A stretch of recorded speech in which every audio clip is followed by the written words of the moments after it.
years.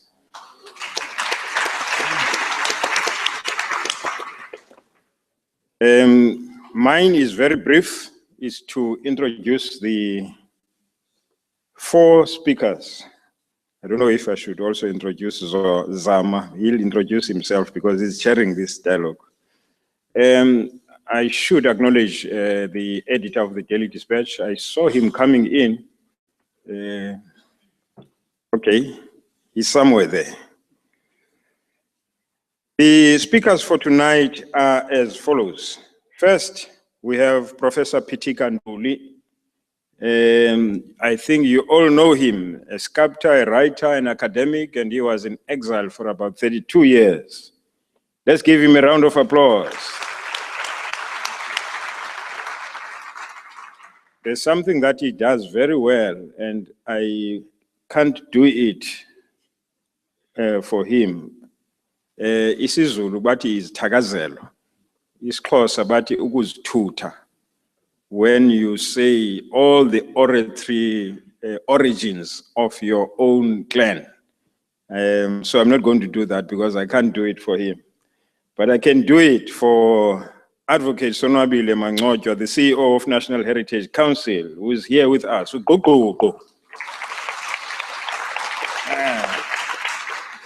Isithonga ezithathu. The third one is Professor Leslie Bank, the director of the University of Fort Hare Institute of Social and Economic Research, FISA.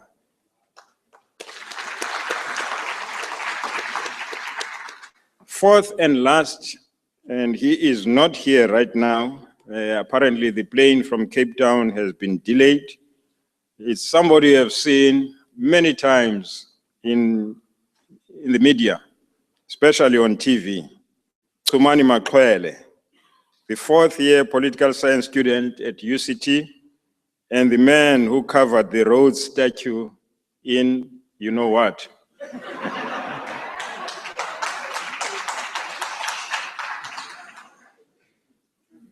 We still hope he will arrive. When he arrives, we'll bring him to the podium to say his part.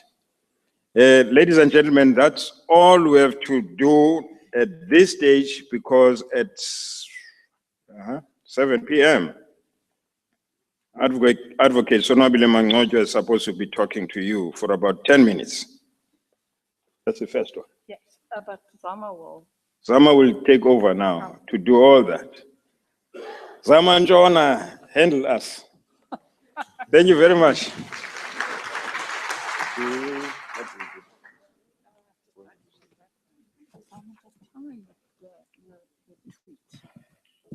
The tweet, if people want to tweet, it's all right. the statues. All right. Nkosi kakhulu Dwan, Nkosi VC.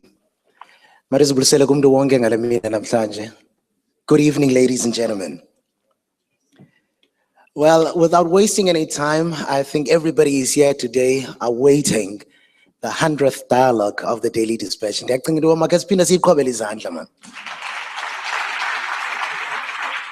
We have witnessed great dialogues, great men and women ascending the stage and giving us good food for thought. And I think that today we're here to get some more. And I believe that this is the right occasion for that. Identity, place, space. The question of an identity befitting a new democratic dispensation has been a burning issue in the Republic of South Africa for as long as modernization and globalization entered the shores of this lovely country and even beyond. Over the given period, we have seen how society has battled with this issue, trying to resolve on what constitutes the South African identity. In recent times, we have seen the issue taking center stage once again, and this has caused quite a stir and a lot of talk around the issue of identity, symbols, and our public spaces. Today, we have gathered here, and we are ready to hear what our guests have to say about this. Just before we hear everybody else talking about this, the first 10 minutes of the program, we'll give it to Advocate Sonwabile Mangcwatshwa, the CEO of the National Heritage Council.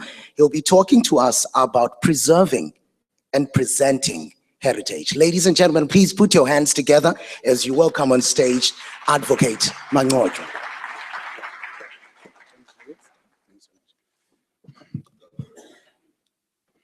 Thanks so much, Vuyo.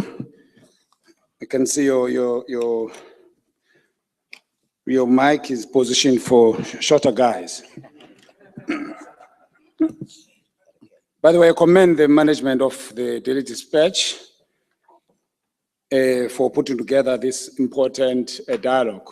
Mpinga Mawawa, Manikbulise. Dawn, a very big friend of mine. Thanks, my sister. Well done, 100 days. 100 dialogue. It's more than 100 days, isn't it?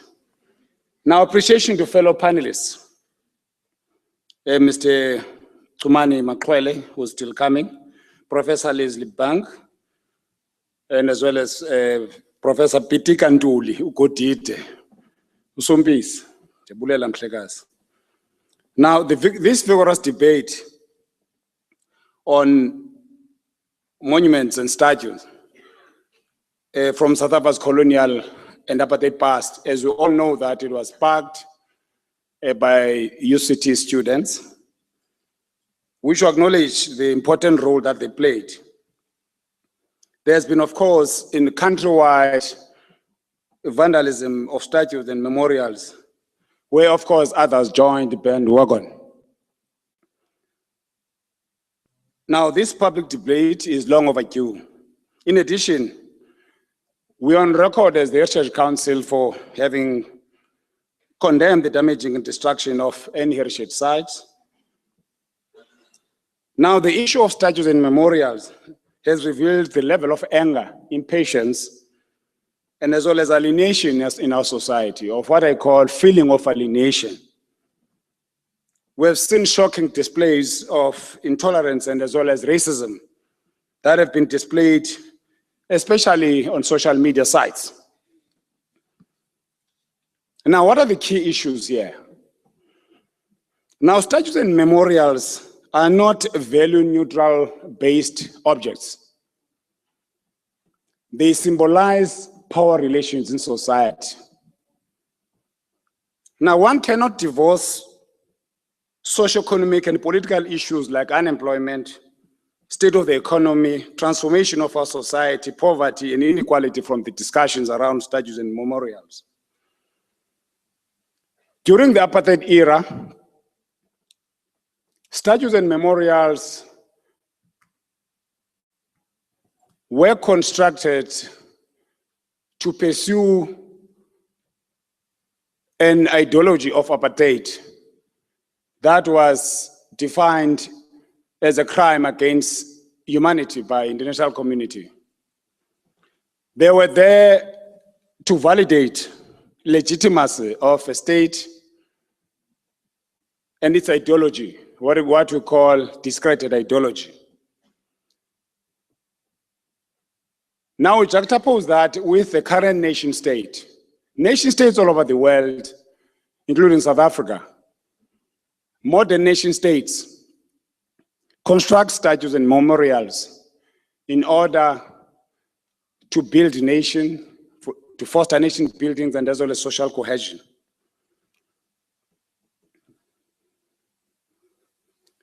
Now, this debate, what has been lacking, again, is the context of the South African reality, where we come from. We know that in terms of the evolution of the policies of the leading party in government, the African National Congress, if you look at its policy positions up to 1993, the last conference of the ruling party, the ANC, was entitled Arts and Culture Conference in 1993. And with the advent of the new democracy in 1994, there's been what I regard or I call policy inconsistencies, in the sense that we haven't seen the policies of the ANC in the post-1994 era in the white paper of arts and culture. That's the first reality. Post-1994, we have seen what I call fault lines of transition. The negotiated settlement in South Africa, where we did not see wholesale removal or destruction of statues and monuments.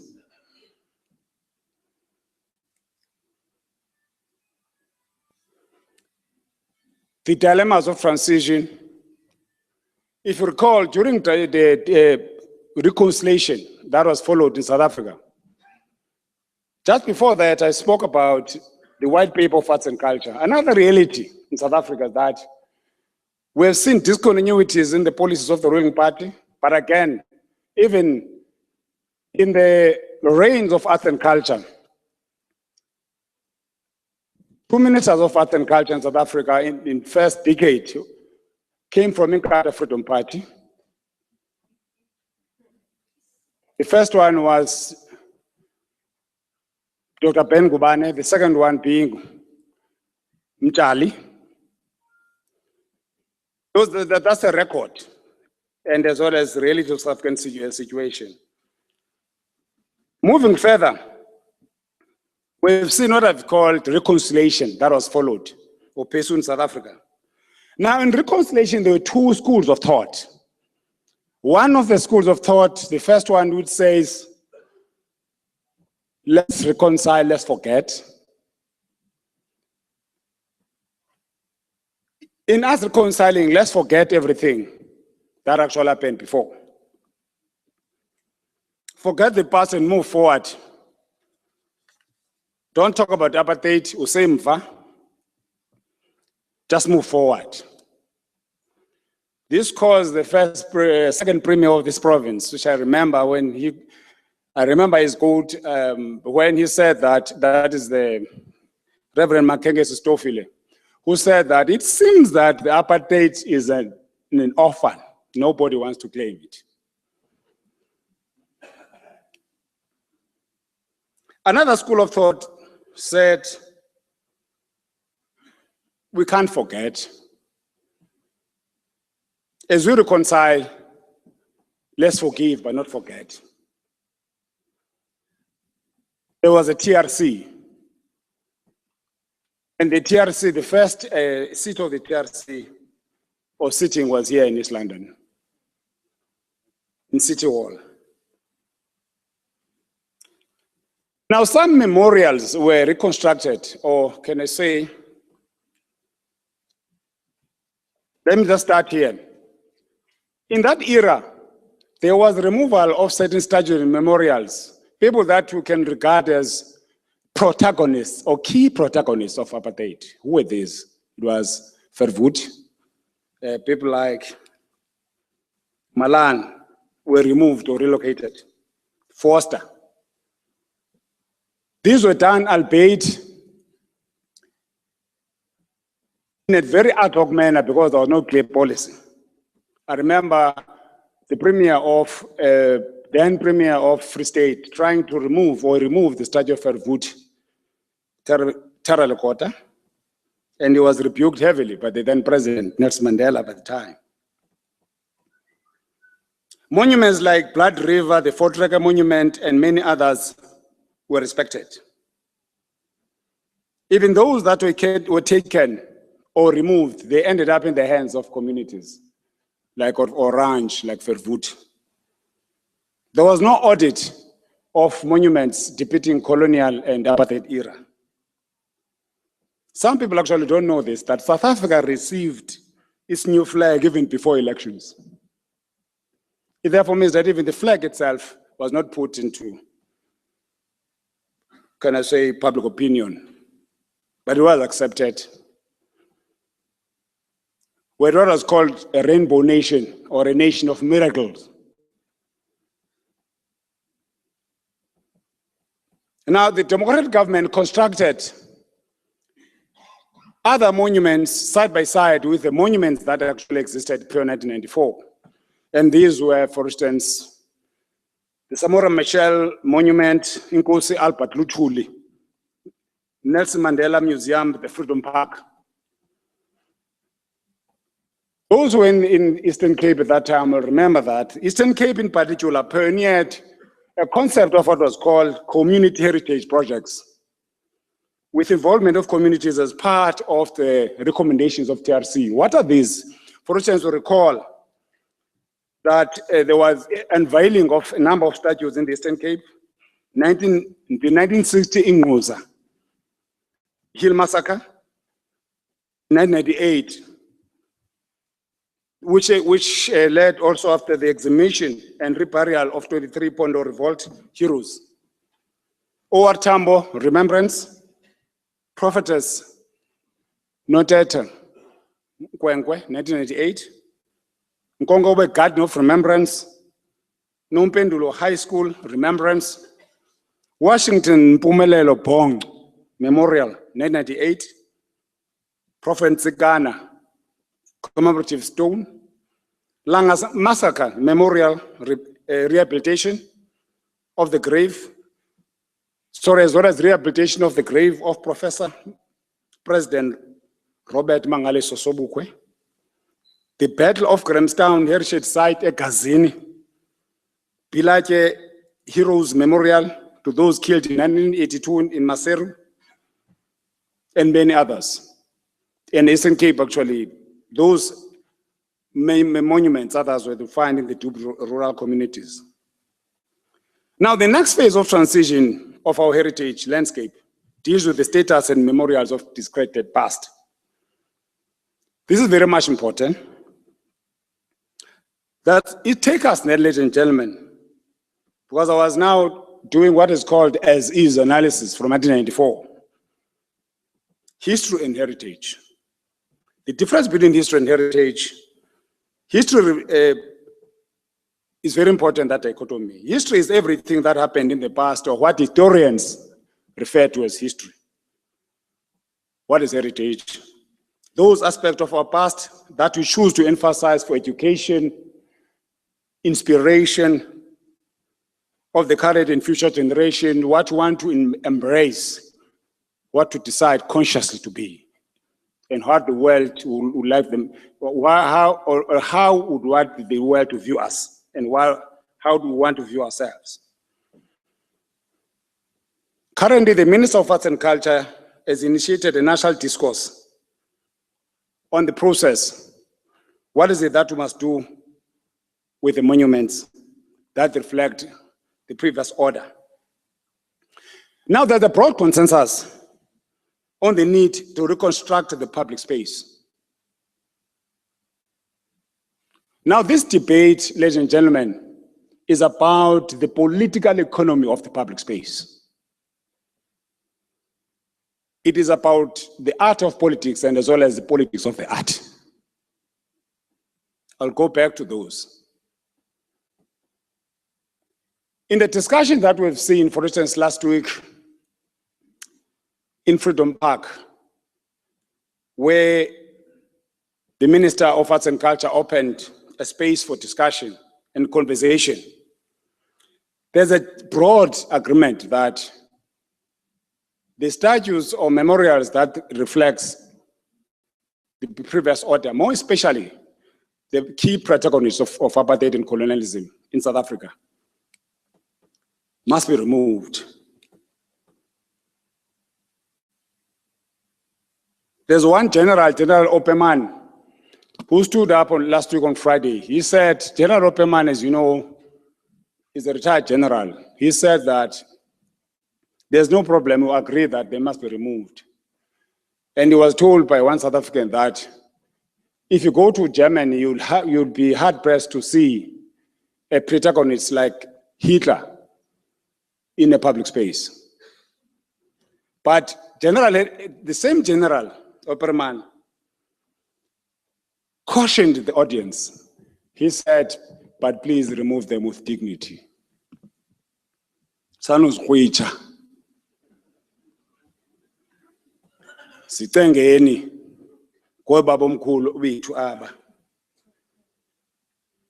But he'll agree, they agreed on that. National Heritage Council is an advisory body. It advises the Minister of Arts and Culture from, on what we need to do in terms of our heritage promotion. Subsequent to the vandalism of the statue here in Duncan Village, depicting the massacre that happened in 1985, the Research Council instituted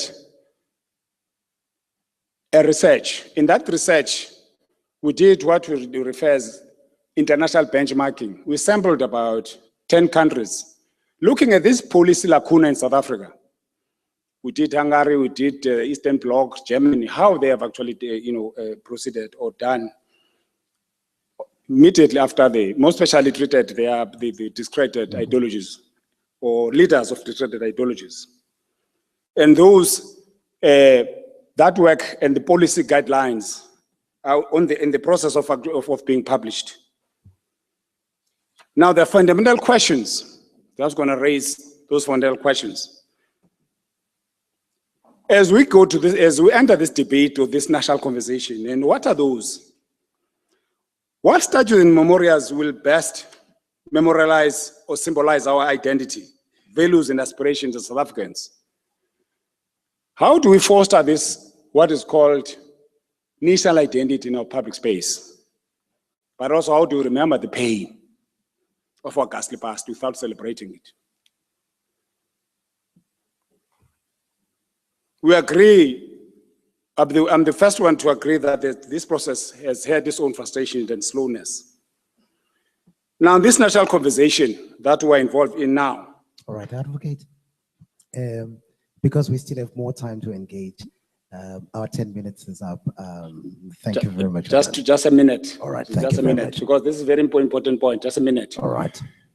Now, this conversation that we're talking about, that as I'm leaving this podium, it's what's important for us is to say that how do we ensure that we construct a public space that is reflective of us as South Africans, black and white, but at the same time, what do we do with those statues that we think that these actually remind us of Spain?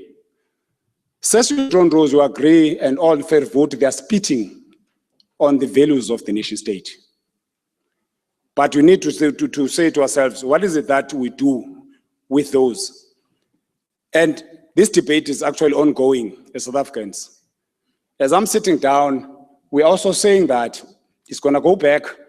In South Africa, this debate has actually sparked what I call economics of the public space.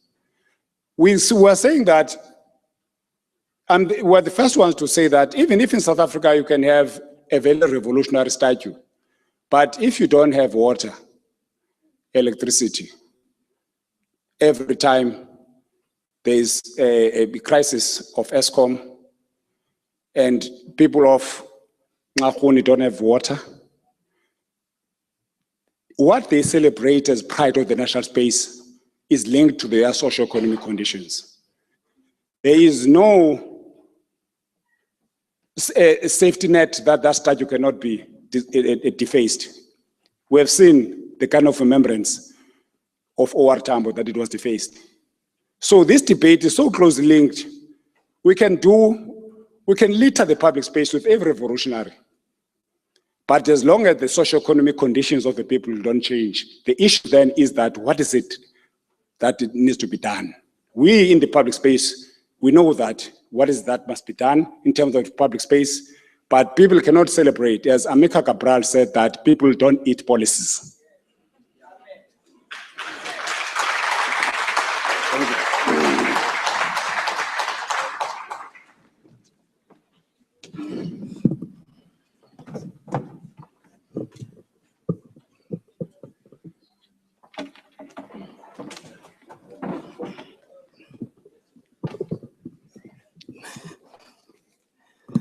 Yes, I need to see everyone.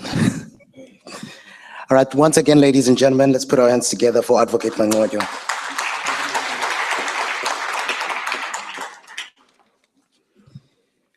All right, we are going to move a little bit faster onto the second session of the program. I want to start with you, Professor Banks. When closely examining the status quo in our country, which regards our identity and the symbols that are occupying our public spaces. What are your reflections of the status quo? Thank you. I was actually under the impression I'd give a talk, but that's okay. I'm happy All right. to answer questions. I'm also not a heritage expert. I work on issues of exactly these issues, space, place, and identity academically. And I think I was going to say a few things about that, and maybe I will just say them anyway about what. Yeah, we'll still raise the issues, especially around sure. the project that you're running in organizing some of No, I the think spaces. that, you know, I think that what I wanted to say was that there is a big difference obviously between space and place. Okay. Space is a physical entity, and place is the meaning-making process by which people domesticate spaces. All right. And obviously those places in a country like South Africa are very contested. I'm talking not only about public spaces and monuments, I'm talking about the land of this country. And so to colonize South Africa, Afrikaners had to develop narratives of belonging that were indigenous. They developed a narrative that the land was empty. They suggested that they had a God-ordained right to occupy this land. They classified it as a veld of a particular kind of, a sort of landscape that they could occupy. They then had a narrative of how their farmsteads were situated on that land. And similarly in the Eastern Cape, I mean, British colonial occupation was dependent very much on a narrative of that Africans wasted the land and therefore they didn't have a right to the land, and that British right to the land was predicated on their notion that they would improve the land, and so they took the land away, and then they introduced things like betterment schemes in rural areas, indicating a lack of betterment in those areas, justifying a kind of racial occupation of the land. But it was also, it wasn't a project where they wanted to be in England. They were creating an identity in South Africa around land and landscape and place. Okay. So I think these are really important things. So people are very invested in the land in various ways, and many of these spaces are obviously highly contested. So it's so that I think that's an important point. I think the way that we memorialize public space is really important, and you know, I think, speaking particularly from East London, you know, from living here, how disappointed I am at the way we've memorialized our city really over the last, and how little effort has gone into that memorialization, and what kind of messages are being sent through that memorialization. So one thing I notice is that Steve Biko is the prime symbol of East London identity. He has a bridge named after him, has a statue in front of the City Hall. It seems that there are many parts of our history, and particularly the urban history of this city, that are not being memorialized. And I notice in the Eastern Cape that there's a very strong emphasis on memorializing rurality, the rural chiefs and traditions and kings, but very little emphasis on trying to stress the creation of these big cities that we have in the Eastern Cape, Port Elizabeth, the city builders. And I'm not talking about white mayors, I'm talking about black intellectuals like Khubusana, Kadali, and many others. They're absent from our public space. I'm also a bit disappointed that we don't have ordinary people in our public space. Like if you go to Holland, for instance, you will often find on the street a baker, an ordinary working person being represented as somebody that symbolizes space and citizenship in those spaces. So this highly politicized process of whether Shaka should replace King George, etc., has limits for me, you know. Not that King George shouldn't be replaced, but there are other ways in which we could also think about memorialization that are less overtly big man history narratives of how our country was made. So maybe is that not adequate? No, it is. It is. Thank you very much. The You're saying most people are looking at the so-called extraordinary efforts and people who have literally moved or jumped out of the crowd, and they are the ones who are actually memorialized more than everybody else. I would like to bring you in, Advocate Mangcoja, there before we go to Professor Nduli. When we're looking at that phenomenon that is occurring in South Africa, why is that the case that we actually see more of our political heroes? We would remember also that at a given stage, there was a big debate around this issue because there were some who remained in the country, who fought, who also lost people, but we see that these people have not surfaced. There are a number of untold stories. So when we speak like that, saying that our public spaces have not actually we have not seen the emergence of some of these people, and we have seen just the prominent figures occupying space. Now, how would you respond to that?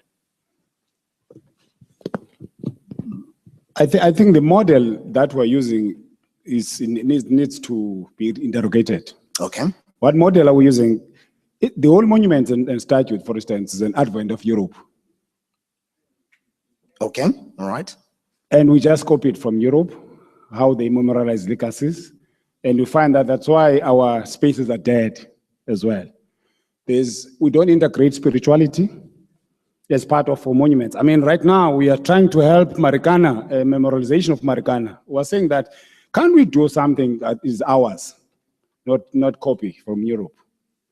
That is the whole model and the template of the statues themselves. But also this issue of individualism around the statue and monuments. In South Africa, are you going to litter the public space with all these figures? How many people were in the struggle? Okay. And then it's numerically, it's just going to be not manageable. Maybe in Europe they had few leaders. I don't know. But it's going to be very difficult. That's why we've got to change the template. For instance, the walls of remembrance.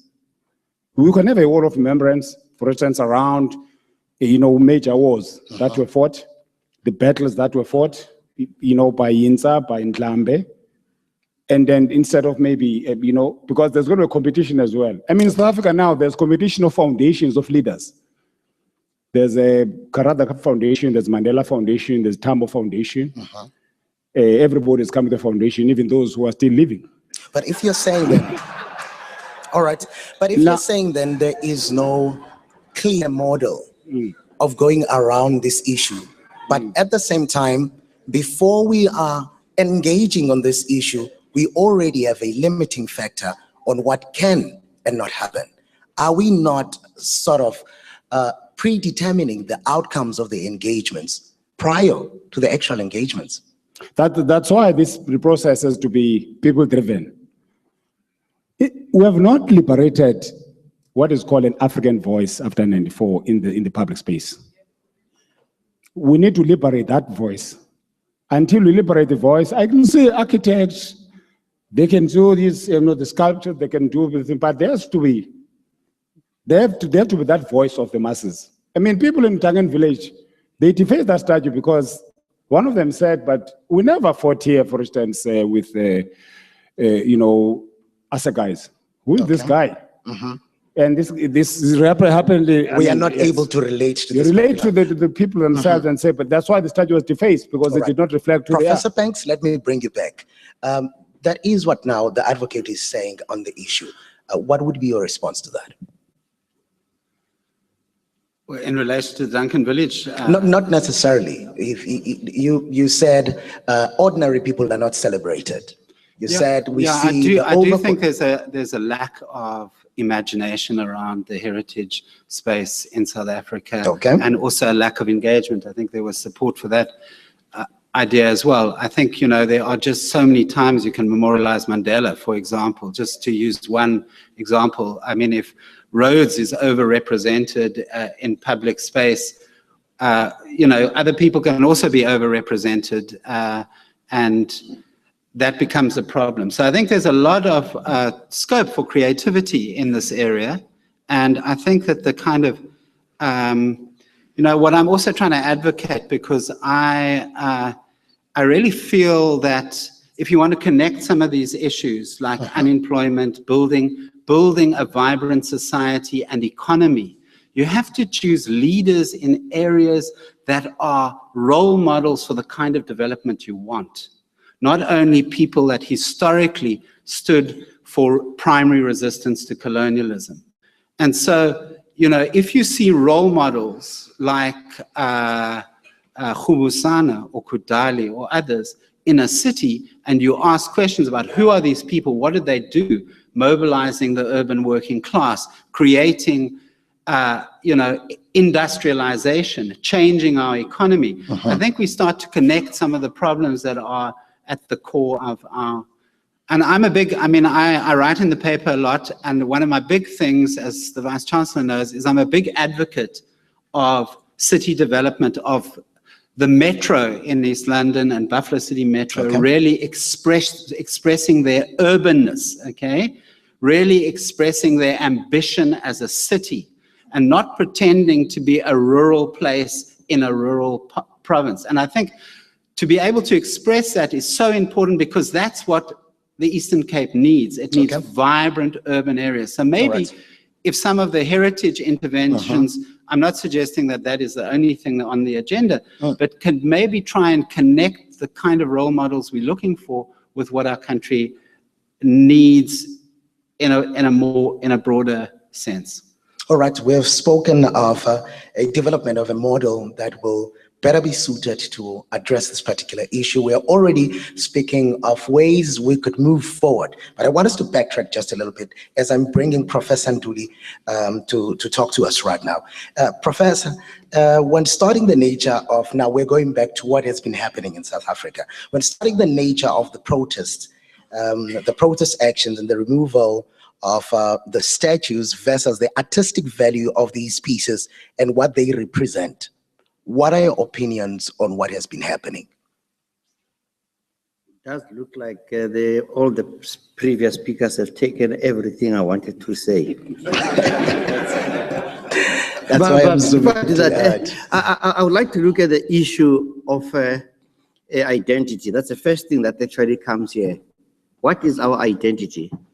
I see you all sitting in there. Some of you are a quarter African, but 95% photocopies of the Western world. Highly Christianized. Language is, the language, which is one of those issues that also identify you, is absolutely lost. I want to touch on what Advocate Mangotja had said, that there are people who say, let us forget. And there are those who say, let us remember. Now, when somebody says, let us forget, what comes to me personally is that, why don't you have a list of the things we must forget? Okay. Now, if I told you to come to me personally, say, what do you have to forget, right? Okay. 4 of my brothers were brutally poisoned and murdered by de Kock and these things, and pushed my mother against the number 8 Dover stove, and she was unconscious for 3 weeks. Do I have to forget that? Even if with all the wind in the world, I wouldn't. Now, if at all we come over with a question of forgetting, then it means to say we cannot make art, we cannot make monuments, we cannot make memorial, we cannot make statues, because we've decided that we have to forget. The issue of forgetting then eliminates art in the world. But then when you remember, then you've got to choose how you remember.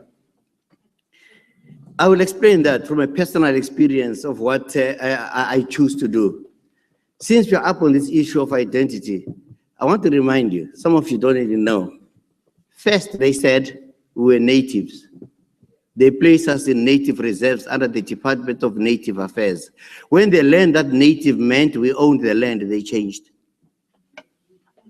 They called us Bantu under the Department of Bantu Affairs.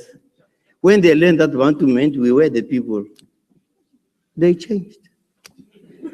They called us plurals under the Department of Plural Affairs. Our revolution became singular. They changed. They called us cooperatives under the Department of Cooperative Affairs. And we cooperated and formed United France. How could we be defeated? My starting point, therefore, is on when we cooperated. We cooperate as a group of people, but when we come to memorialization and to statues, we put in the statues of individuals. Okay. No. Continue. They constantly say to Mandela, you are wise. Mandela says, wasn't Walter Sisulu wise too? They say to him, we are compassionate. Then he says, wasn't Beyers Naudé and Lillian Ngoyi compassionate too? And so on. In the end, he says, a group of trees break the angry wind, but the tree that towers above the rest is broken by the wind. And today, we have got very ugly portraits of Mandela with a face that apologizes for itself, attempting to dance without rhythm.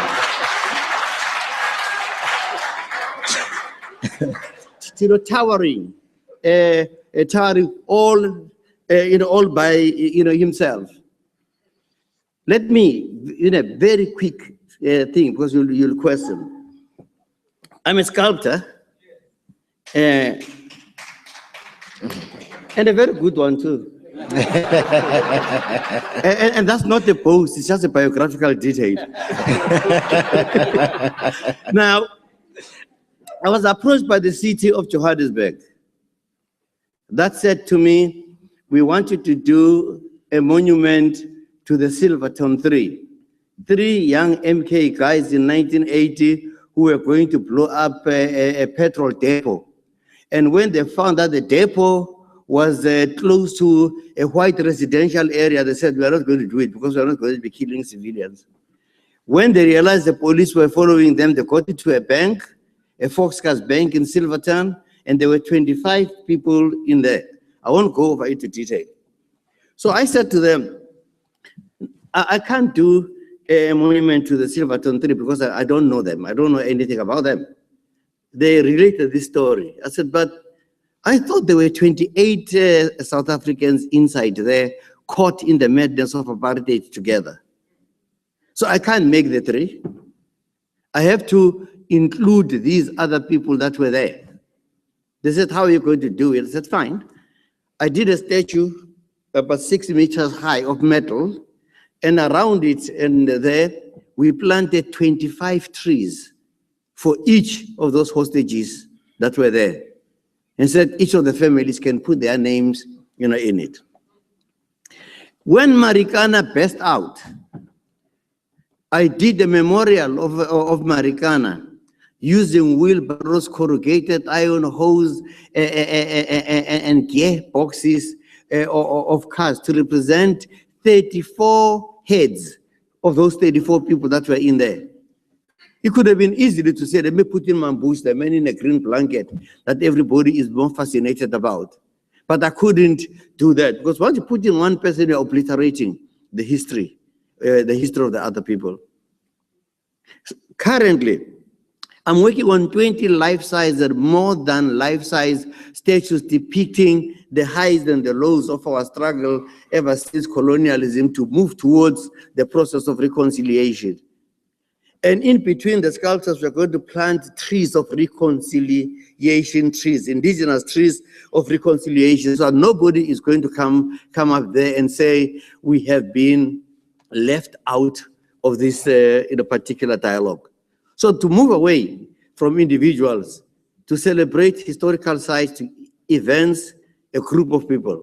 The next one I'm proposing to do is Mamelodi 13. There were 13 guys that were in there to get them all together. So in other words, if we were to do the Mamelodi 13 and do a huge monument, just at the same precinct where Paul Kruger is standing, we don't have to remove Paul Kruger in the final analysis. Now, let me quote what in terms of identity, I'll stop from there. What Paul Kruger said, I can say with absolute confidence that whether we win or we lose, freedom shall always rise in Africa like the sun from the clouds. Paul Kruger had declared himself an African in his own way, and he was fighting an anti-colonial war that he was writing in 1881 before the balkanization of it. So before you even think about removing that, then we are going to do a bit of research. In conclusion, a monument like the one that was defaced has got two things, but nobody is talking about the two things. They only see one thing, in it. That monument was done by a sculptor. A sculptor over a century ago or so created this thing, the feelings that still get people angry today. When you deface this sculpture, who are you defacing? Are you defacing Sissy John Rhodes, or are you defacing the work of art of the sculptor? You can't deface a historical memory. That is what Rhodes was, a historical memory. Since you can't deface a historical memory, if you deface a statue, you are defacing the work of a creative person, you are defacing a work of art, and if you deface the work of art as the highest expression of a culture, then you cannot be civilized.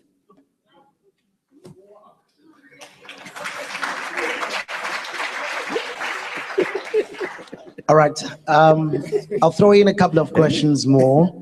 Then after that, prepare yourselves because we'll be coming to you. Each and every one of us may get an opportunity that we ask more questions. But before we do that, there are a number of questions I would like to ask also. I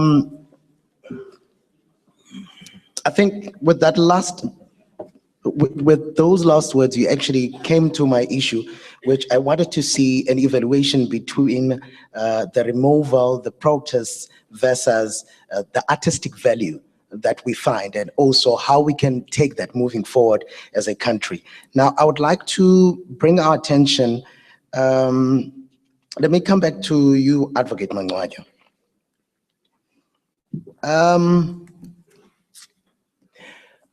We have seen that people are not happy. Professor Ntuli is saying that a historical memory cannot be defaced. So to speak, it lives on ever and ever, even if you may remove the statue, but those who bear the scars, they would say, I am still a product of a particular regime. Now, if we're saying that is the case, now, how do we come and make sure that we are able to preserve what has happened in the past, what is happening right now, so that we do not find minority groups feeling like they are not part of South Africa? Now, from the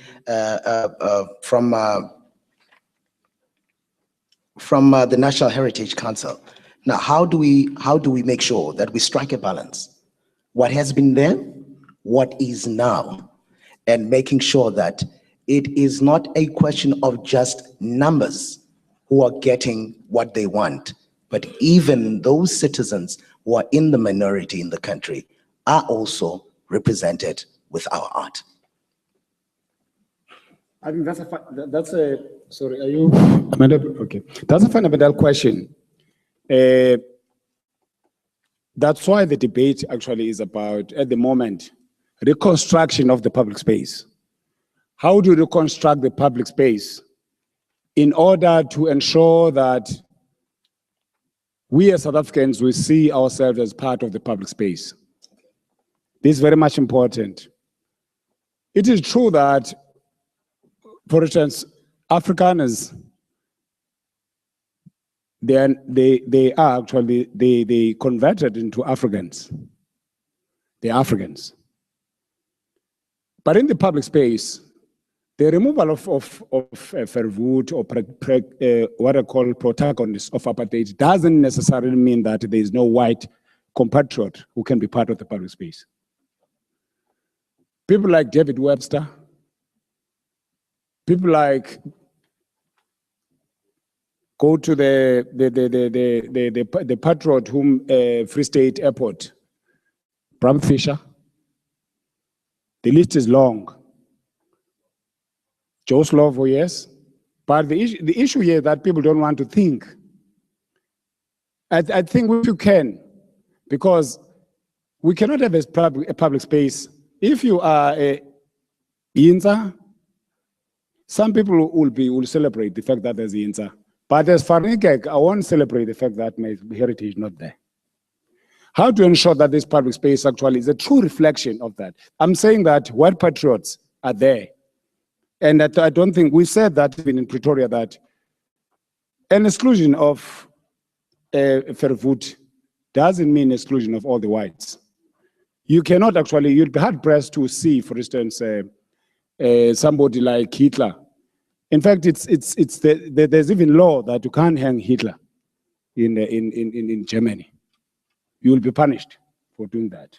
But why in South Africa do you allow Pretonians to actually be part of our public space? That's the first thing that I think is very much important, even as we think about how this public space ought to look like. I also mentioned as well, Ngugi wa Thiong'o once visited our country. I don't know that I remember Ngugi wa Thiong'o when he came to South Africa.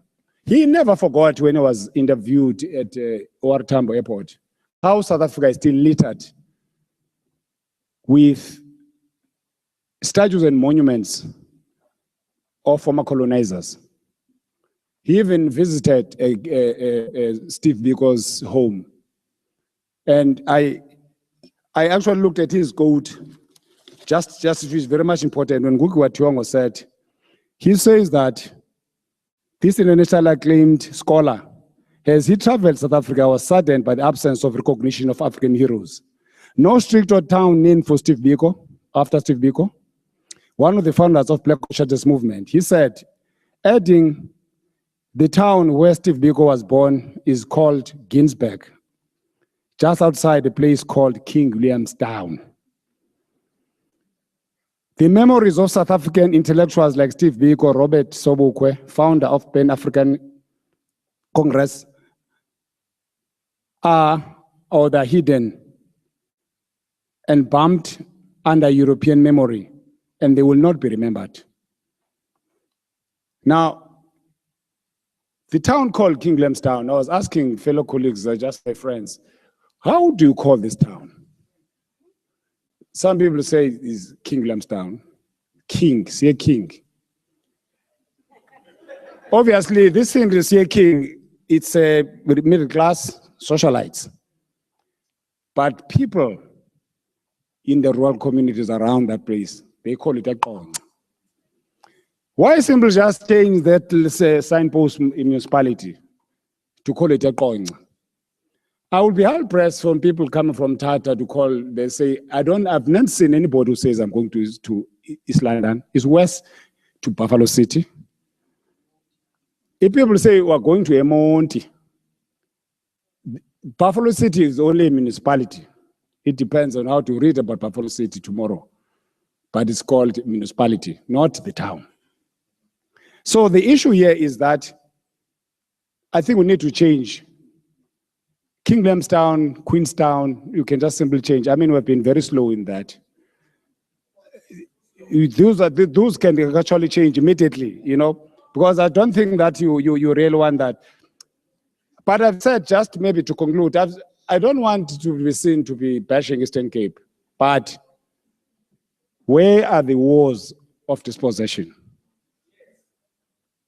Undlambe, Unqika, Umakoma, the son of Ragabe, Sahil, and all of them.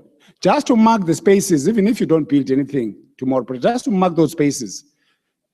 Now we're talking about the reconstruction of the public space, which is very much important. Lastly from me, I mentioned, as I was leaving the podium, I didn't have time to address this issue. What are those statues? Statues, actually, they are metaphor of the unchanged past that today still looks like yesterday, as if freedom has not dawned. It's a cry to do something about their condition, the people.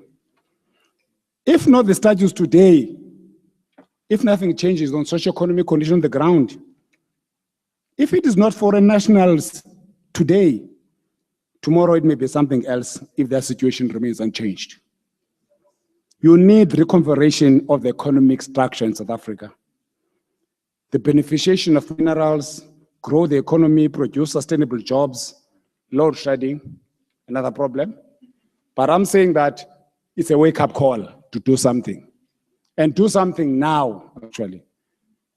it is about decolonization project. If you don't decolonize, I'm looking all the countries of Africa. Kwame Nkrumah tried to decolonize. You go to Tanzania, there was decolonization there, Okay. led by Nyerere through Ujama, empowering people in the rural communities. So in South Africa, we need to re-examine the decolonization project. To what extent is the decolonization itself producing people who are not angry? All right. And if you don't do that, I think that's a reality. I said you can decorate our public space with the most talented revolutionaries that we've ever seen. But if you don't change those socioeconomic conditions, I'm telling you to be defaced. There's no guarantee that can be defaced. All right, got that. Dr. Tom, somebody said Forte. I'm going to pick up on that, but Professor Ntuli, you start, then we will pick up on Forte. Small thing. How many of the people sitting down there have ever heard of somebody called I.B. Tabata? How many? Can I see hands? Yeah. I.B. Tabata said, somewhere in the center of the sea, molten lava expands. As it expands, it forces the waves to ride. We have got a tsunami. A tsunami is a natural phenomenon. In the center of the earth, the molten lava expands and it seeks a way to escape. It erupts onto the surface of the earth. You've got a volcanic eruption. A volcanic eruption is a natural act. In society, discontent simmers underneath the surface of society. When it breaks over forward, like in the monuments and xenophobia, you are going to have a social revolution, which is the natural fact. Now, the issue, therefore, ultimately is that to memorialize this thing, I remember what my friend here, the Vice Chancellor said, I like the praise songs of my people, by history. Ayimpitika kandlela kaSibandane kaNtuli kaGodide kandlela kaSompisi kaMsalela kaNomashingela. Now, if I told you to do a statue of me, you are silencing all my ancestors that actually came, that actually came before me. That's why ultimately move away from single issues or that individualism that actually dominates, that dominates, our space. That's why we welcome what happened, there with the Cecil John Rhodes, because ultimately it is making us, the work of art, even after some years, is going to make you confront the socio-economic questions that are confronting you on a day-to-day basis. All right, thank you. Dr. Tom, how do you deal with the issue of having a name like Forte, at the same time, a brand that has developed over years, and it has now been associated with some of the greatest from Africa? How do you strike a balance between the two? And also, do you talk about removing it? Thank you. I don't know if most of us here know the history behind the name Hare, Colonel Hare. Yes. And I don't know how many of us here know which one of the wars of dispossession took place around that place to have that fort created. Do we know that for 100 years, people in this area were fighting against the likes of Colonel Hare? And therefore, that's history, not heritage. That's history. I have preempted that by listing just a few of these areas in alphabetical order: Fort Beaufort, Fort Cox, Fort Glamorgan, Fort Cunningham, I should have mentioned after Cox, Fort Hare, Fort Malan, Fort Jackson. All of these are historical spaces. I have said to some people, the fact that the University of Fort Hare is there, and the fact that it's about to finish 100 years now, is a significant achievement fighting against Colonel Hare.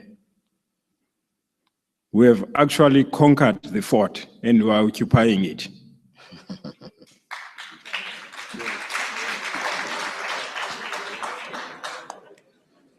But I do want to just come to, if you allow me, Chair, just a few points in 2 minutes.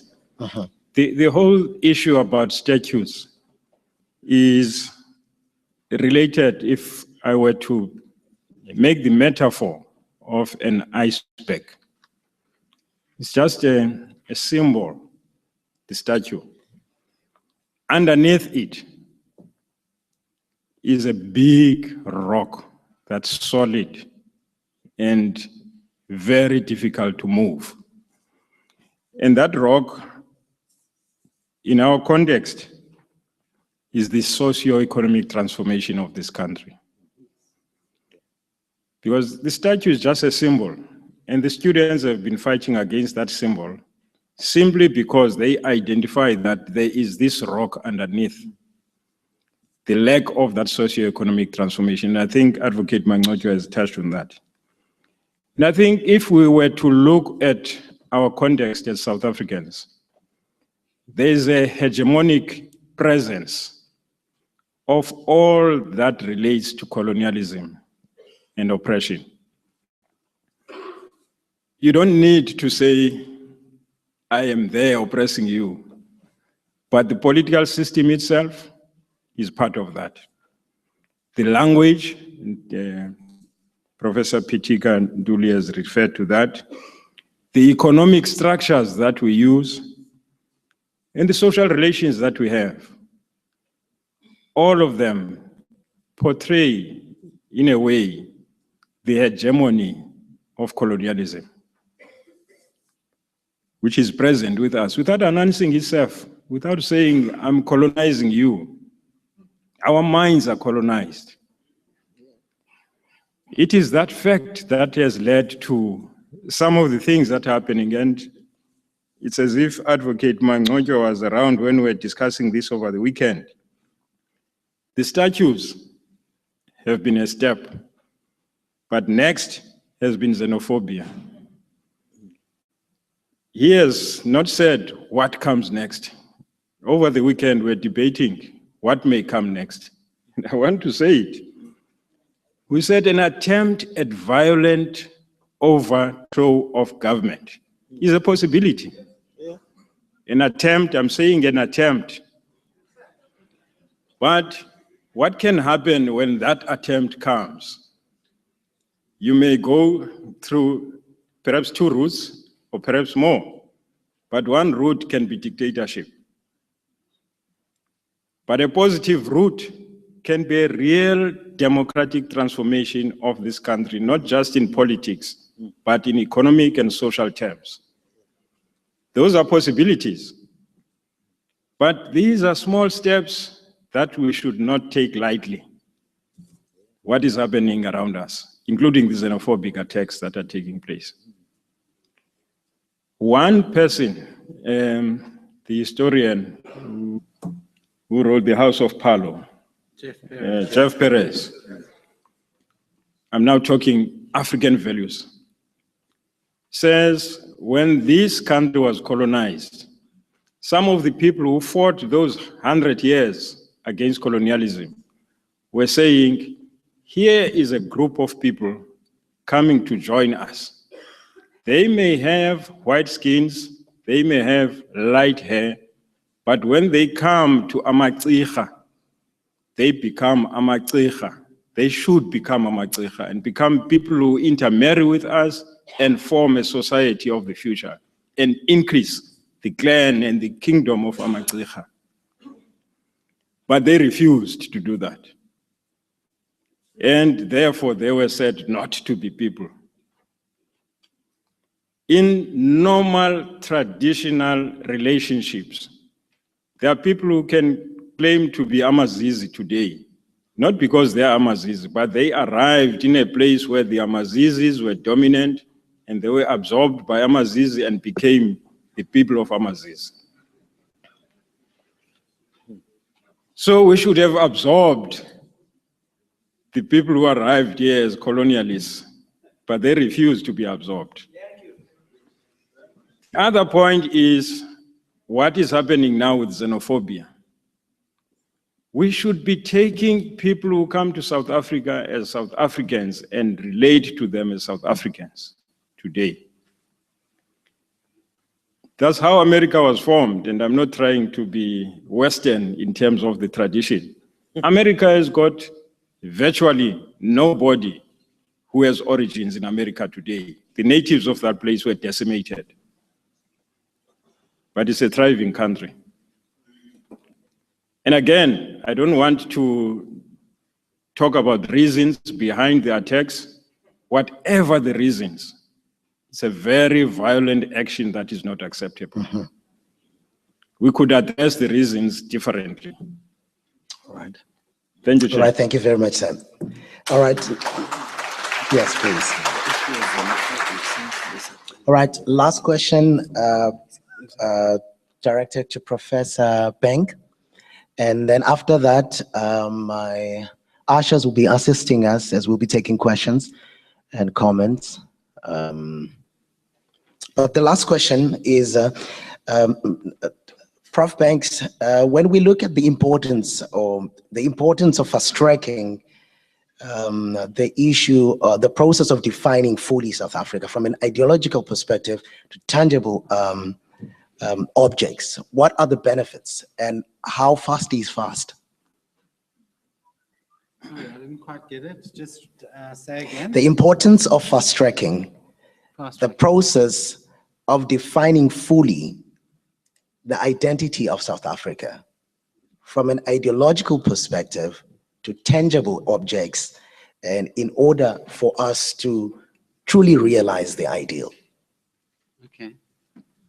Yeah, I wanted to, I'll try and answer that by trying to pick up on what our Vice Chancellor was saying about, you know, about nationalism, I suppose, and about exclusion, and the connection between statues and xenophobia. If there is if there is a politics of exclusion, and my sense really is that Marikana obviously was a turning point in a groundswell of identity in South Africa that was predicated on economic exclusion and lack of social transformation, and people seeking to authenticate themselves and to find meaning in their lives through reconnecting to rural places of belonging where they came from. And this process of reconnection, I think, resulted in certain expressions of identity at Marikana that weren't really there in labor protests up until that point. And I think that kind of politics of, it related directly to the failure of neoliberalism as an economic system to deliver for the majority of people, is really deepening. And what worries me is that the leadership, current leadership in the ANC and the EFF, are, instead of providing leadership, are mobilizing some of that that sentiment that is not around a kind of exclusive citizenry, really, however difficult those are, and whoever didn't accept everyone else, and so on. And I think that is really very dangerous. And and I also think, let me just make another point I wanted to make around the transformation of universities. Okay, I think that statues, those kind of statues like Rhodes, are kind of what I would call slow violence in South Africa. They symbolically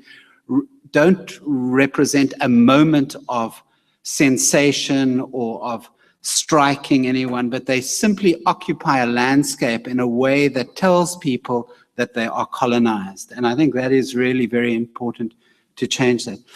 My worry about the debate at UCT, speaking from somebody who works at a historically black university, is that the color of your leadership isn't necessarily a judge of the content of what your university is and what it does. And I really feel we need to have a notion of transformation at universities that takes multiple factors into account simultaneously. The factor for me that is really very important in view of what I've been saying about the economy and is seldom regarded as important, we talk about excellence, globalization, and we talk about equity. I'm really interested in impact. What impact can South African universities have on creating opportunities? And I must say that while UCT forever brags about its international record and it's very untransformed in terms of equity, it has a massive impact on the Western Cape economy. In fact, you know, most of the people in senior positions, and I think that in some ways, all our universities have the need to have much more economic impact in terms of trying to be transformative in that area. So I guess that didn't answer your question at all. I apologize. Okay, I will hope that somebody else will pick up on it, and then we'll give the other panelists also a chance or a shot at answering that particular question. All right, do I have any hands? People are ready with some questions. All right, there are two hands here. There's the third one. All right, let's do it this way. I will have one individual here, and one individual here, and one individual up there. Okay, let's start with the gentleman down here. Okay, fine. Evening, everyone. Evening, everyone. My name is Stanley Simelane. All right. I'd like to ask a question to the panel. To everyone. Yeah, to anyone from the panel can answer. My question is, don't you think, and the question I'm asking has been provoked by what has been happening in UCT, and I've been thinking in the past few days, and but I want to hear your view on this. I've came to a decision personally while I was sitting in my personal space that I think Mandela's statues also needs to be moved to the museums. Okay. That is when I was thinking, sitting here. Okay. Maybe explain just a little bit. I'm only going to allow this now, just for And there are a clarity's number sake. of things that I felt that, well, I understand people might portray roads and so on. And I also think that roads must go for obvious reasons. Okay. But when I think about things like that, for someone that qualifies to go study at university, that person must go get into a loan or go and study through NEFSAS, and the power that I've vested in my democratic representative expects me to appreciate it and say I'm being afforded an opportunity, which is something that I regard as an oppressive opportunity. Okay, ask the question. So there's a number of things, I cannot mention all of them. No, I get that. I'm not happy, for example, by the fact that every farmer, I work with a lot of farmers, white farmers, I ask them, how much did this land cost you? One common answer I'm finding from them is that, no, my father and my grandfather and my grandfather. And all ourselves want to call ourselves a middle class. We want to move to Piton Bay and all these nice places, but to be trapped in the 20-year system bond.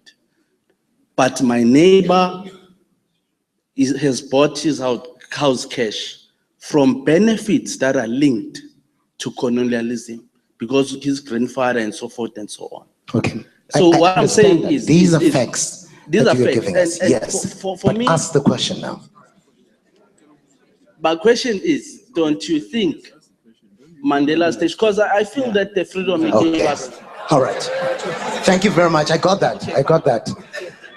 Ladies and gentlemen, I won't be as patient as I was with him. Yeah. Let's now get somebody. No, thank you very much, sir. Hand back the microphone. No. We will give you an opportunity later, but now there are a number of other people who must also ask questions. Thank you very much. We got that. I think my panelists were able to get that. Yes, sir. Thank you very much. I think I'll direct this question to whoever's the braver between Makwele and Advocate Mangodyo. The senior version of Makwele, that is. Okay. I like the fact that Dr. Tom touched on the question of Forte and its academic impact from a university and from the Eastern Cape Province perspective. And I think it was lacking for the majority of the discussions here, in that when we talk about decolonization, when you talk about statutes, to me, I received a physical representation of our past. Okay. And not something which we could internalize from an epistemology perspective. When you look at the works of S.E.K. Mkai, A.C. Jordan, John Knox Bokwe, could that not perhaps, as a question, which I would invite you to indulge, could that not be a very effective way of decolonizing the mind and yet entrenching a heritage which is progressive? Because now not only are we living their memories through consuming their work, but we're identifying ourselves as to what is important. And so we can consume the 100-year war that Dr. Tom refers to in the history books that we write and learn and set as curriculum.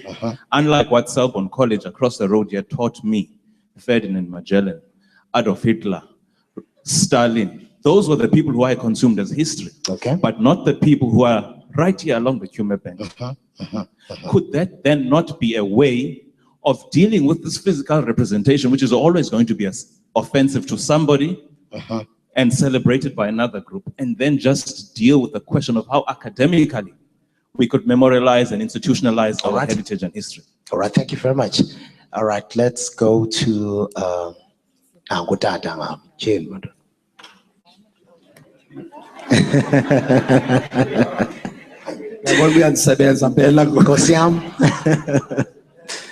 All right, thank you, Zama. First of all, I want to congratulate all the panelists for their input. I think I'm very glad that I came to this gathering. My name is Milo Kodwa. I work in the heritage sector. I wonder if Mr. Makwele is around here. If he was, I also would have loved to pose a question to him. You see, we are discussing heritage today. Before March 2015, this discussion was not there. It took a group of students from Cape Town to say this statue must go. Some of us suspected even then that the issue was not about the statue itself. It was more about transformation issues at the institution. In fact, it came out in the Indaba in Freedom Park last Friday. I was there, as Advocate Mangodyo mentioned earlier in Professor Dude. The students were there. They even said the communities must not impose on us what our objectives were. Okay. Our objectives were not about the Statue of Rhodes. You see, we need to ask critical questions. Why memorials? What do they serve? Must we memorialize our institutions or our events or our communities only by statues? Or there are other ways that we can do? I suggest that we can do other ways as well. I am anti-destruction of heritage, but I am pro-transformation of heritage. And indeed, in this country, we need to transform heritage.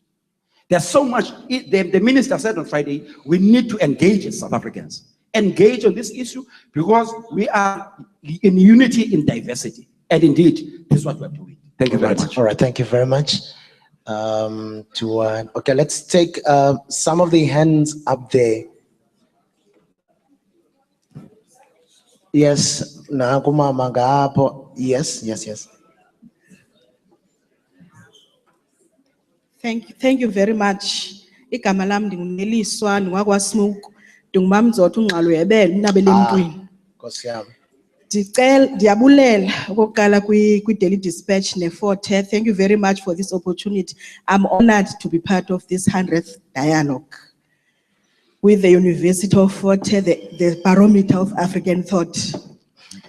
Now, I would like to thank Advocate Mangojwa more because, and also would like to suggest, as we are looking at the issue of the statues, I'm happy that you raised the issue of names, because when my father died, who was in Robben Island, he died, still had that the boat that is in Robben Island ferrying people is still named Susan Kruger, because he used to narrate to us what Kruger did to them while they were in Robben Island. As part of heritage, I think we should also concentrate on emancipating our mental slavery, because if we did that after freedom, maybe we wouldn't be having this xenophobia today. If we thought that an African a sister, an African brother is an African, I don't have to attack that person. I'm happy President Zuma said we failed, all of us, to teach the people about what these African countries did to us when we're fighting for the freedom. That is also part of our heritage. With regards to identity, identity, we know who we are. So I think each and every person would know, knows what identity is. And if there's a problem, I think I'm happy to see Utadu Grootboom, maybe there should be dialogues about identity. What is identity? Okay. What is culture? All right. So that we understand. And also as parents, as community, we have a responsibility of instilling values of our identity. Like ending nam ndithi mina kuthetha isiXhosa because ndithetha isiXhosa mna. Andisoze ndibe ndihambe ndikhumsha kwezi malls nabantwana bam ndithetha isilungu. Ngoba zange ndabona mlungu upitiliza isiXhosa kwezi malls nabantwana bakhe. So identity is within us. Thank you very much. All right, thank you very much, ma'am. Let's now come to the middle section, the middle upper section. Yes, you can go on. It's fine. There's a hand up there, right at the back.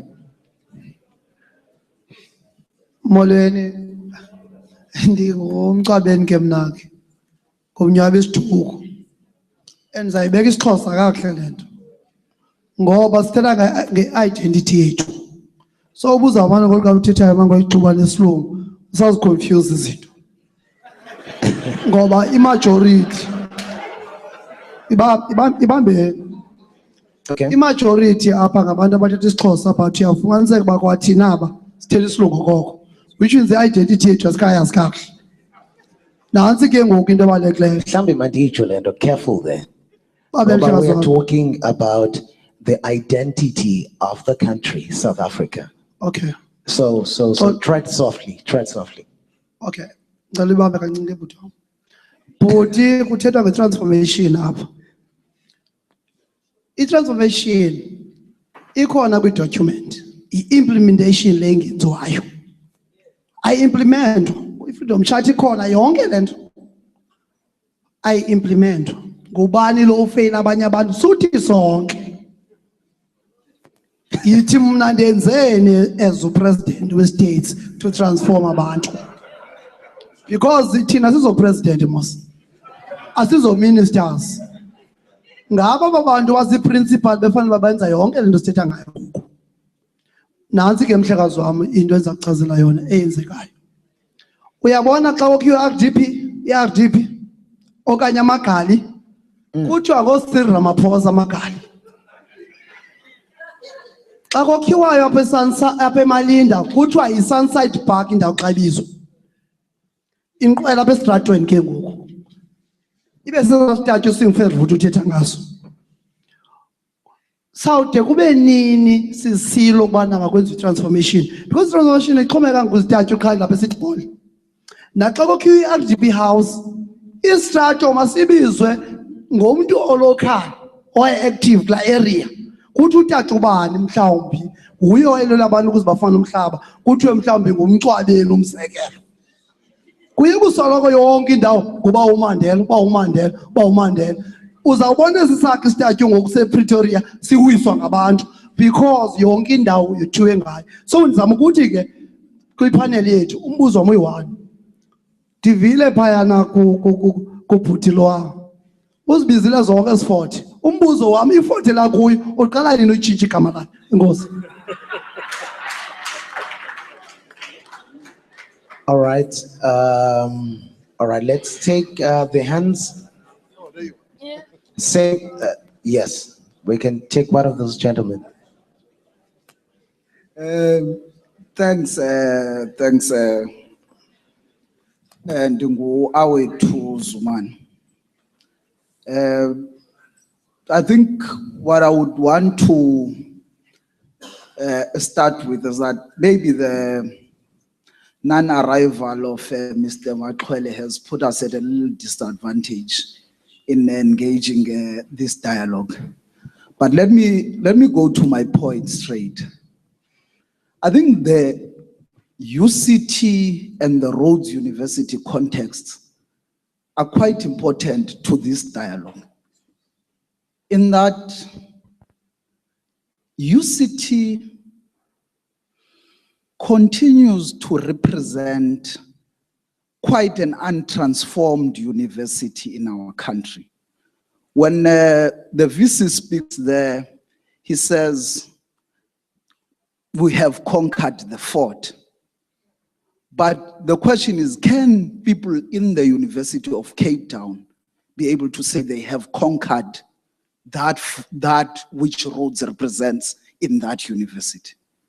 So the point I make is that the slow pace of transformation in these universities was actually found, the discussion on transformation of these universities found a voice in that the symbols that continue to adorn those universities continue to perpetuate an idea of the supremacy of the white identity vis-a-vis the black identity in this country. And that if you look at the universities, all the black universities, basically if you were to ask any child, which is the best university in this country, it's going to tell you about UCT, it's going to tell you about all the previously white universities. And this continues the myth of white excellence, which is amongst the underpinnings of the white supremacy ideas. Now, when you listen to the VC of Rhodes, for instance, he says, no, we have transformed the university. The brand that is Rhodes no longer represents what Cecil John Rhodes represented, but it represents academic excellence. That is what we differ with, is that is not a representation of purely academic excellence. It is a representation of white academic excellence, in that the universities continue to represent that. And now in this country, it then means when you think of excellence, black people will continue to say, because excellence then gets associated with whiteness. Okay. Can I just pose a direct question as I close? Okay. To Advocate Mangcojo, the act that deals with the protection of heritage in South Africa seems to use simply the history or the number of years in which a particular building has existed or a particular statue to say, for instance, you can't touch the city hall because it has been in 60 years of existence. Can I get a sense of what's the logic behind what do we consider heritage? Is everything old heritage and therefore should be protected? Or what is really that we should consider heritage? Because in the logic of the act, it simply uses the age of buildings and the time when they were constructed, Okay. and therefore declared heritage sites. All right. Thanks. All right, that was the first round of questions. We now come back to our panelists. Then after they have answered, we'll come back to you again. All right, Professor Ntuli. I think we just have to be very honest with ourselves and have the humility to say we have done terrible mistakes. South Africa was presented with the opportunity not many years ago when we merged our universities. when you merge a university, Natal and UTW and all of these, you have an opportunity to reinvent the university. We have universities in Africa, but we don't have African universities. That's the basic essence of it. We can talk about decolonization. We have decolonized.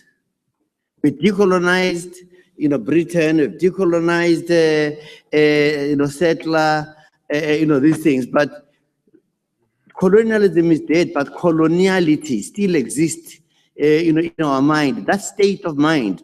Where the hegemony has already gripped our own minds that we cannot even be in a position to do so.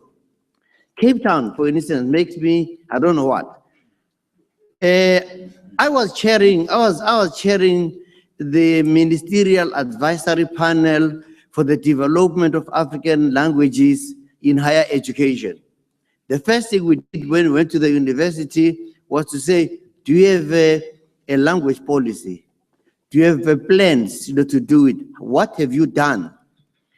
Of all the 23 universities we went to, Cape Town was the one that had no policy. They tried to draft it a few days before. There was no plan. They had absolutely nothing in it. It came out as absolutely worst, because in its mind, they are a Western institution and not an institution in Africa. It is therefore not surprising that all the stuff that actually emerged out of this had to come, from addressing the statue of of Rhodes. Ultimately, in a brief sense, to say, when we went over to the language, we spoke to you, remember? We get over to the university bosses. What are you doing about the language? They'll give us their answers. Then we go to staff. In the presence of students, staff, what are you doing? No. We are trying to do the best that we actually are, but we cannot teach the students in our languages because we don't have lexicons and dictionaries and what have you. You go to the students, you say, what happens? The student says, when we don't understand, we come together there in our own tutorials, we teach ourselves in our own languages. We'd like to ask the university that what dictionaries did the Germans and the English have when they translated the Bible into anything? It means there's somewhere where we are running short of imagination. All right. Professor Banks? I wanted to endorse the sentiments. I mean, I think that's just my point in the newspaper article I try to write, is that we can Africanize, change the racial composition of the leadership of our universities, but we actually have to think what they're doing and what the knowledge. I mean, my discipline is anthropology, as that's my training. But disciplines like economics, as they taught, political science, sociology, these disciplines are invented through the experience of European industrialization. The categories they use and use for analysis are often not very relevant, actually, to things that happen in Africa. And I think there's a lot about the kind of, in addition to using African languages, using where is the African metaphysic in our, and these are really fundamental questions that I feel need to go alongside other questions. I mean, I keep talking about impact and job creation and innovation districts and things like that. That's one side of it. The transformation of the leadership of university is another thing. But the whole question of the knowledge production, because I think in Africa, universities become very imitative of very elitist, very disengaged European institutions where I mean, this is happening in our universities as well, where people are not connected to their environment. They are seeking a status that is above everyone else, is very elitist and not engaged. And that leads to people not considering things like the impact of universities very seriously, or their community engagement and so on.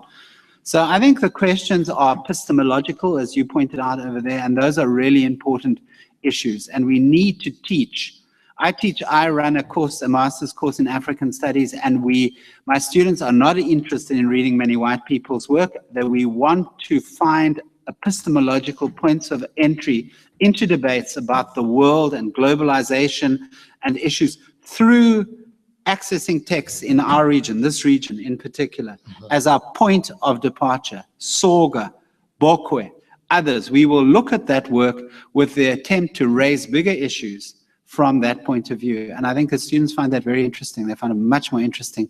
Even as sympathetic as Jeff Perry is as a historian, even more interesting than reading Jeff Perry. So I think these are big issues. And the point that we've been debating African universities in our class, and this exactly the point that has been made now is the one that we've been emphasizing. All right, just before Advocate Mangojwa, Professor Ntuli? No, I think for me, I feel conceptual violence. When one thinks about language, just want to give you one example. Here is the Vice Chancellor in my language, une phone. Professor Ntuli une phonikazi. Now, this gazi of my phone means my phone is more awesome, isn't it? At home, nginonkosi, and I've got daughter, gazi, nendotan. And you come to the word for a woman, umfazi, constructed out of two of the most powerful concepts in the world. Is there any concept that is more than the concept of death and the concept of knowledge? That's what it is. And then you come over here, I've got the advocate saying I'm the head of the family. If fundamentally, at that even linguistic language, we deny actually ourselves that kind of a knowledge, we can do whatever we are going to do. We can talk social economics, we can talk anything. But as long as the mind is grabbed by that coloniality, we are dead meat. Or shouldn't the advocate close up? Okay, Dr. Tong, all right. Oh, I'm telling. No, we can give Dr. Tom, then we come back to you, advocate. I want to make sure that Advocate Mangojwa is the one who finishes off. By the way, this term umfaz, before I come to my input, for those who do not know, and I think that's what Professor Pitika Ntuli was saying to you. Thank you. Umfaz comes from two words, ukufa nokwazi. Ofa esaz, the one who dies knowing. So if you didn't know that, you have a tutor here from Professor Ntuli. Let me just address 2 points. I'm not going to, in one dialogue, perhaps, Don, we must arrange for transformation of universities and have that discussion. But I do want to point out that transformation is a myriad of things in a university. It goes to the content of what we teach. It goes to how we teach it. It goes to the symbols. It goes to other issues like representativity, the equity, and all those issues that we talk about. But one day we'll talk about it. One of the things that we must not do in that transformation is to try and do things in a way that does not fit to the culture of people. And we know that we are multicultural in a way, so we have to relate to that. Let me make one example that's very simple. I may have made it in one of the dialogues, but I can't remember making it. I've made it in my university. One teacher in an ABET school was teaching arithmetic. They call it mathematics these days, but arithmetic.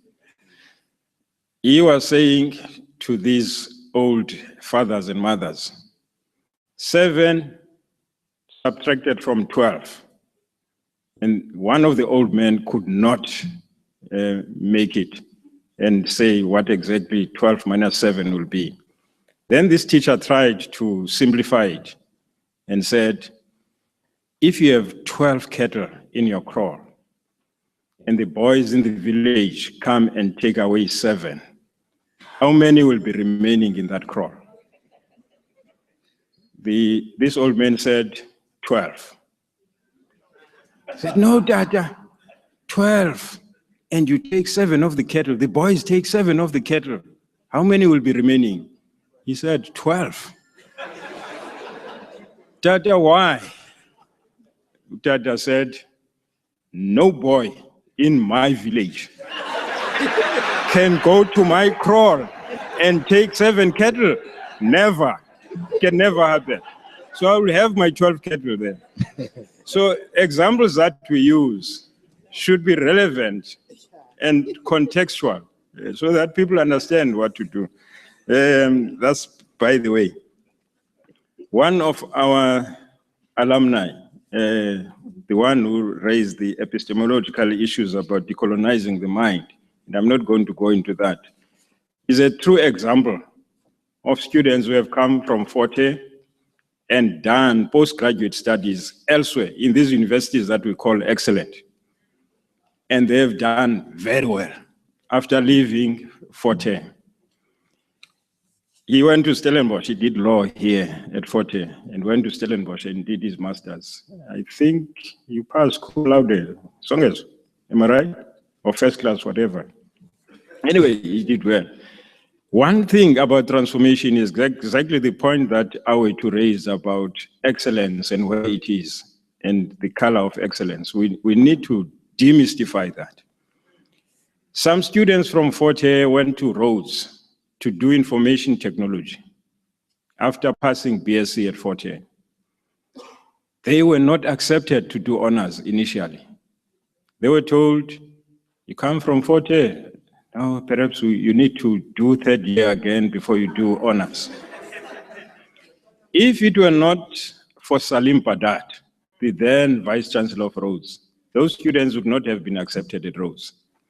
And those students would not have demystified the myth that universities like Forte offer inferior education.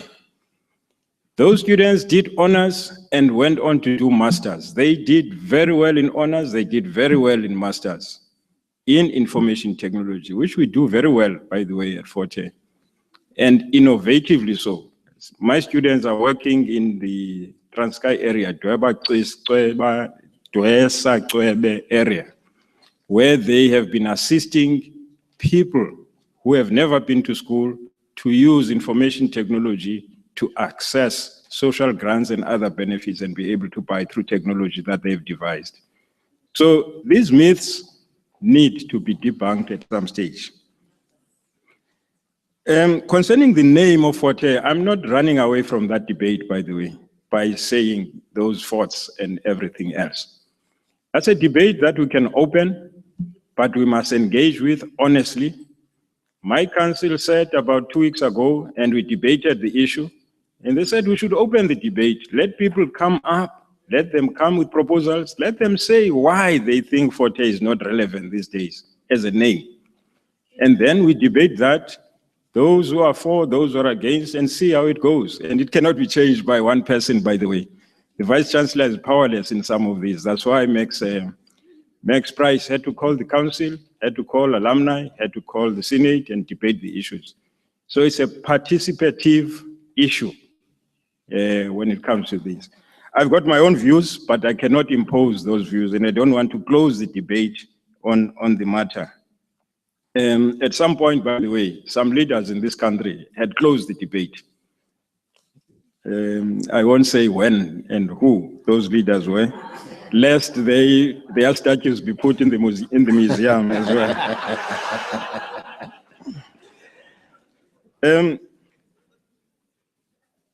Mnyabe, I think you need to do something more than raising the issues on transformation and no implementation.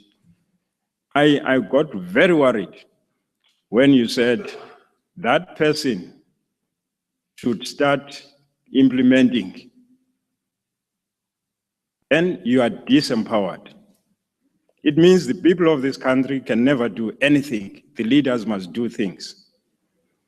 We should get out of that mode. Let's get into a mode where we say, we are the citizens of this country. We are the nationals of South Africa. When things have to change, we have to change them. You have mentioned that transformation is on paper, which is true. I agree with you. And there's no implementation. But what worried me was the principals must implement. I'm quoting you. It should not be the principals only. We should give direction to those principals. Let's use the spaces that are either created in law or the spaces that we create ourselves in community organizations and other structures to make sure that if the principals don't implement, we have a way of making sure that transformation is implemented. I beg you to participate in that process. I think I will hold it there. Sure. Thanks. All right, thank you very much, Doc. Advocate? Yeah, thanks so much. I should think if there's one thing that this debate on the social memory has done, it has been really to highlight the importance of heritage in the country. I also agree with what has been said about, perhaps if Mr. Makwala was here, myself, I was actually looking forward to engage with him. This discussion or the whole issue that is sparked by Rhodes in UCT has shown importance of social memory, importance of heritage. I'll be the first one to observe that heritage has been undervalued in South Africa. Undervalued as an important priority in building a nation. Another area that I think this Rhodes debacle has uncovered is also the importance or the, can I say, the role that has been played by universities. Importance of universities, but also the political role of organizations. Few people know, for instance, what NUSAS was. But if those who were part of the student movement will know the context on which NUSAS was formed. I was part of South African National Student Congress. I was part of that conference. The term revolutionary intelligentsia, how it came, the whole evolution. And without that important history, in the universities today, the kind of leaders that we produce, because history is a shield for us to move forward. And that part of history, fortunately, one of the people who ask questions, I think is a former leader of SASCO, or is a leader of SASCO, which I always think that that's an important area in our transformation. And even the leadership of the student movement actually has disappeared. I'm talking about now those who were part of AZASO, SANSCO, in the 80s up to the 90s.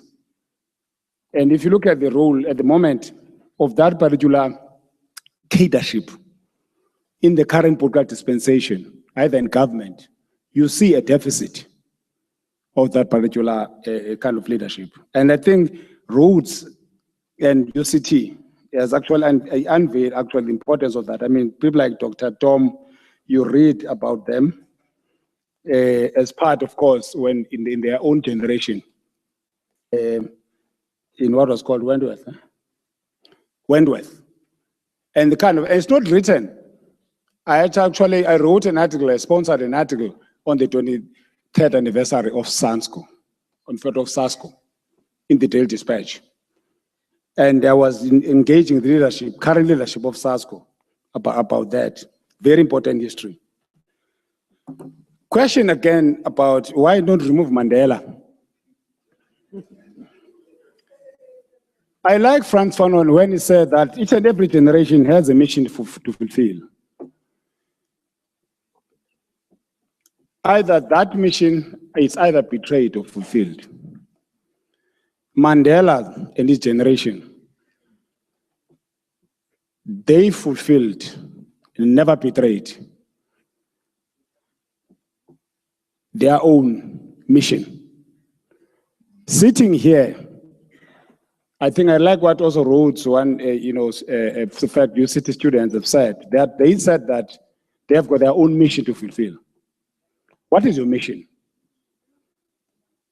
Walter Sisulu, I remember one of his interviews, he said in closing it, how great it was to have been part of the most successful revolutions in the world that they led.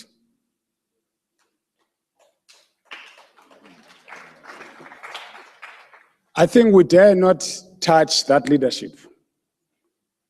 And in mid, also, especially when we will say that to them, they are today's villains. They did theirs. Most of the countries, I was reading a book. This book, actually, I think I would love people to read it. It's a very important book. It talks about the challenge of decolonization in Africa. And the writer, Benjamin, looked at all the countries of Africa. He said that all these countries attained what was called political order. In 1990, all of those countries in Africa were liberated except for South Africa, that was liberated in 1984. But the challenge of post-colonial era in all these countries, he looked at all of them from Ghana, 1957, up to South Africa. They are facing common problems. And the issue now is how then the current generation must look at these problems. And they are transcendental, all of them. These actually relate to, that is the challenge of decolonization of these. They relate to education system, the national language. All African countries, their language is actually a language that is extinct. If you look at they all talk languages of former colonizers. And in South Africa, actually, if you read the report of UNESCO, we are not actually an exception to all of Africa, that our languages are also dying. I like what my sister has said. You're not going to let to say how the president is doing about that. Benjamin says that yesterday in Africa, yesterday's liberators are today's oppressors. Something common in Africa.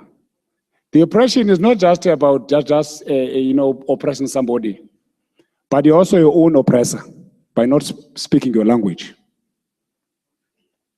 I like what my sister has said. I've seen so many ex-freedom fighters or freedom fighters, their children cannot speak their languages. I've visited homes, actually, of those people, leaders.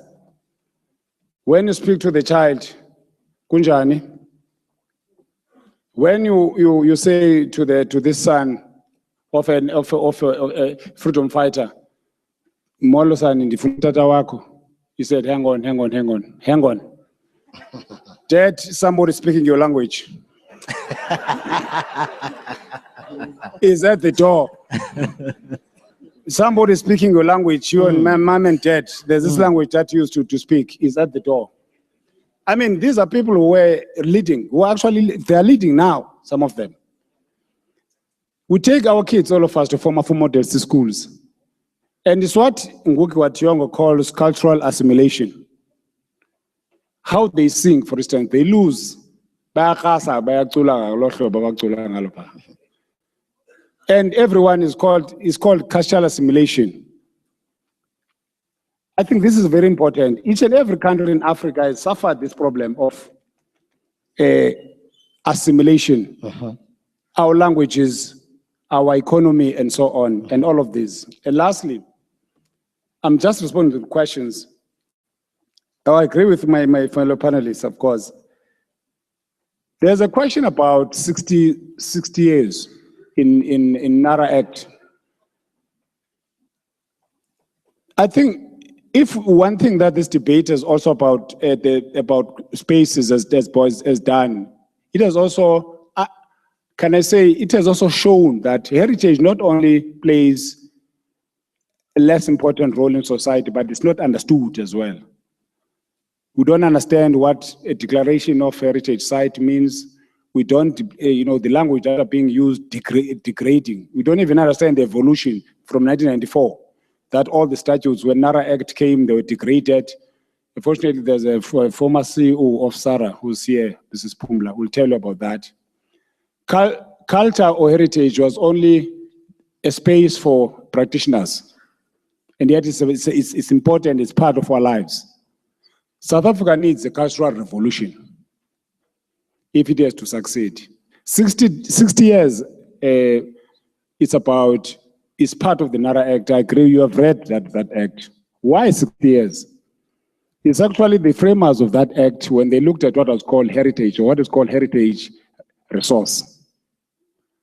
And heritage resource in its broader terminology, it's not only monuments, memorials, buildings. Everything that is more than 60 years must get a permission if you want to. You can't change it or alter that space. The logic of why for 60 or 40 years, don't ask me.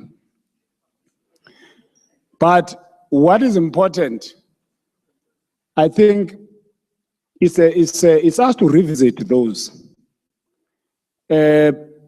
Revisit those. So if we think that 60 years of an artifact or anything, you think that there may be something that is, or relics of the past that is 20 years, or change that definition.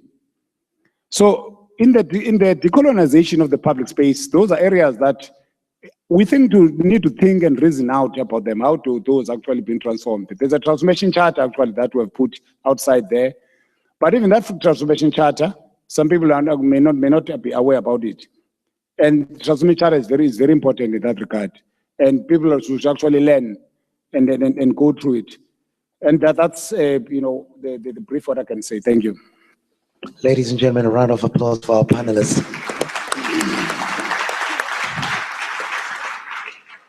As we're about to leave this place, the issues that were raised here today add to the ongoing debate and strides that help us to evolve as a society towards the holistic definition of our identity as the Rainbow Nation, united in our diversity. Ours is to be responsible and make sure that we take the debate to the next level so that future generations may benefit from these engagements.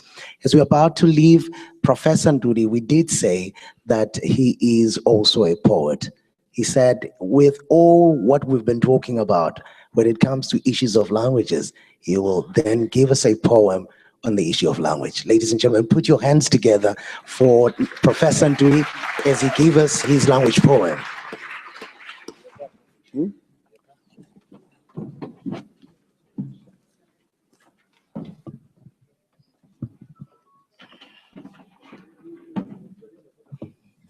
Thank you. May I introduce myself? I am an African caressed by African winds, trade and anti-trade, washed by her many rivers, pure and impure, endurance tested by the rugged edges of Mount Kilimanjaro and Ukahlamba. Within the retina of my eyes, in the midst of sandstorms, I carry a clear vision of our rebirth. I swear by every grain of sand in the Sahel and in the Kalahari. I tasted the fragrance of dawn in Nyanga, Langa, Kukuletu, in Soweto, and in Sharpeville. In my mother's womb, I was a neighbor to a bullet. And today I taste the fruits of freedom in my land. Am I not the son of great African women, of Ya Asantewa of Ghana, of Umekiti Lili of Kenya, who walked 200 miles in defiance of British imperialism? Am I not the son of Mbuyane Handa? Yes, I'm the child of the warrior queens of Africa, of Nzinga Ndongo, of Angola, of Umantantise, of Atlokwa, of Usarunia, of the Andes. I am indeed child of my mother. I've suckled the languages of my people from my mother's sweating breasts. Kinas lakisama pila kilaka khomuki lakam tipa. Kinalistima sakisama lakan tahuka pila kisaba buchu. Kari kasipila ka kopla lim chimana kari chimana tsoka mo tsileng stimela setla ari mpempe wala pisa. Munu khona keza hai. Didn't rebel mina. ngingumhlalukwana mbalundulo zimbundelane langa ngikucaba konke ngikuhloko emamba kuphelile ukuthi bhambalala phasi madzeli khwali bethe uzophela umlando ungafiki uzaphuka orlose khuwa Partymal ek is 'n swart Afrikaner digter. Ek sê my hart verlang na die stilte van die weie wewende veld. Ver van die stad geleer met die klank en die klank van geld. My hart verlang na die vrye ruimte van my siel en woorden verstaan. Ek sien ook die son op die veld en die ewige blou daarbo. My hart skiet vol van heimwee en my drome sang en my oye. Nina begnene. Nina bakalazitse. Endahlwa bobo ngohlehletela. Basa uhlambuya shashabula wena washiya tingweja temkhondvo. Satala bamba magebuthi wayekela wena waqhawula King George Phesheya wathi oh yes. Oh yes. Oh yes. Njengomzulu ke khona ke. Ngithi uveze uNonyanda umgabadelo wagabadela inkundla kaBulawayo. Odonswe ngezintaba ezimakhelekethe. Uveziwa kasibanganya umbombo somnyama uveva lokaphunga nomageba uveva lomabala zibhote ngabe ngathitha la kaqabala lunjengolo kaphunga sebulaweni lunjengolo kavuka bangoma wawela impoza bomntaka jama wawela impoza bakwathi ziziwe bezigeza kuduza kaNkisimani begeza bebheka ithi kwaZulu namhlanje abanini bemboza bamamangela Ndingumbambuthe ndunenkulu yawulontlutsha amabhongo ngwafezile ubuntu bugqibile ubuyinja ngokuzalwa nangokuphatha wonanga wonakele lezi incwadi zefundisiwe akonanga kamla ukwenza lo mzekelo yini niyenze nje inja